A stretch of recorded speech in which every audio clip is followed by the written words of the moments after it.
विधि करत सप्रेम विचारा, आयु शब्द सिंधु यही पारा।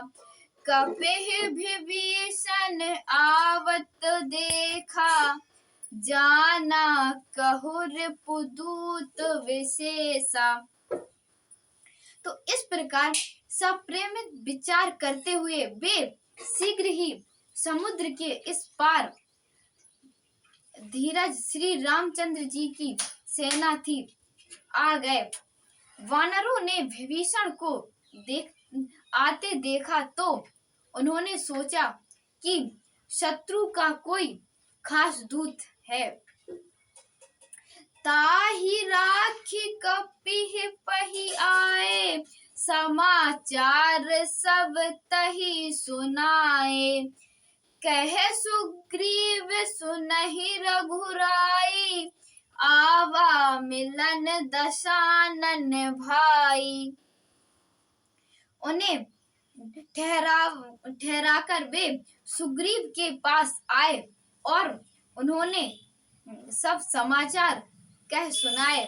सुग्रीव ने श्री राम जी के पास जाकर कहा, हे रघुनाथ जी सुनिए, रावण का भाई आपसे मिलने आया है। कहे प्रभु सखा बुझे कहाँ, कही कपि से सुन्यहु नर नाहा।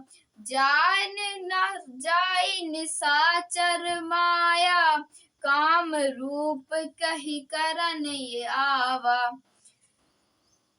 प्रभु श्री रामचंद्र कहते हैं, हे मित्र तुम क्या समझते हो। वानरराज सुग्रीव ने कहा, हे महाराज सुनिए, राक्षसों की माया जानी नहीं जाती। वो बोलते हैं कि राक्षसों की माया जानी नहीं जाती, वो किस प्रकार क्या कार्य करते हैं वो कोई नहीं समझ सकता। यह इच्छा अनुसार रूप बदलने वाला छली ना जाने किस कारण आया है।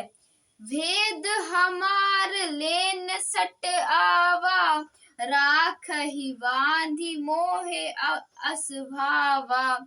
सखा नीत तुम नीकी विचारी, मम पन शरणागत भय हारी।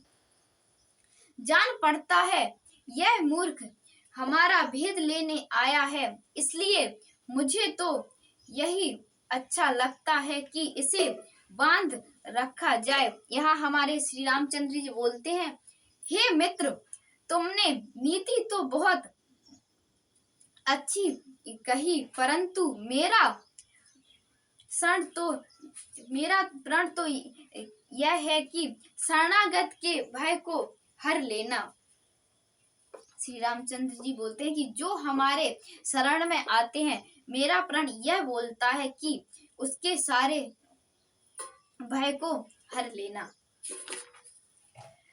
सुनि प्रभु बचन हरस हनुमाना, शरणागत विछल भगवाना।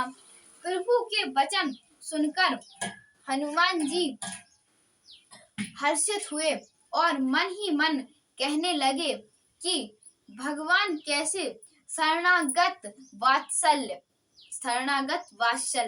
शरण में आए हुए पर पिता के भांति प्रेम करने वाले हैं। प्रभु श्री रामचंद्र जी के शरणों में जो भी आता है, श्री रामचंद्र जी उन्हें पिता की भांति प्रेम, वात्सल्य का मतलब होता है स्नेह प्रेम, उसकी तरह पिता के समान प्रेम करते हैं। सुफल मनोरथ होय तुम्हारे, राम लखन सुन भय सुखारे। शरणागत कहु जे तहीं, निज अनहित अनुमति। ते नर पावन पापमय, तिन्ह बिलोकतहीन। श्री राम जी फिर बोले, जो मनुष्य अपने अहित का अनुमान करके शरणों में आए हुए का त्याग कर देते हैं, वे पामर तुच्छ हैं, पापमय हैं, उन्हें देखने में भी हानि है, पाप लगता है। श्री रामचंद्र जी बोलते हैं कि अगर हमारे शरण में कोई आया है और हम अपने अहित मतलब अपनी हानि के बारे में सोचकर उसे अपने आप से दूर कर देते हैं, तो वो इंसान कैसा दुष्ट है, उसे देखने से वो एक पाप, जैसे एक पाप लगता है ऐसा करने से। कि अगर आप के पास कोई व्यक्ति आता है आपकी शरण में और आप ये सोचते हैं कि इसे शरण में लेने से हमारी हानि होती है, तो वो व्यक्ति पाप का भागीदार बन जाता है। इसलिए श्री रामचंद्र जी क्या करते हैं, विभीषण जी को अपनी शरण में ले लेते हैं। सुफल मनोरथ होय तुम्हारे, राम लखन सुन भय सुखारे। सुफल मनोरथ होय तुम्हारे, राम लखन सुन भय सुखारे। जय सिया राम, जय माता दी।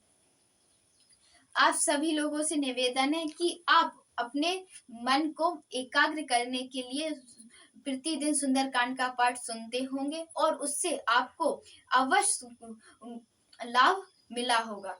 यही हम आपसे आशा करते हैं कि आपके जीवन की जो दिनचर्या है वो उसमें सुधार हो।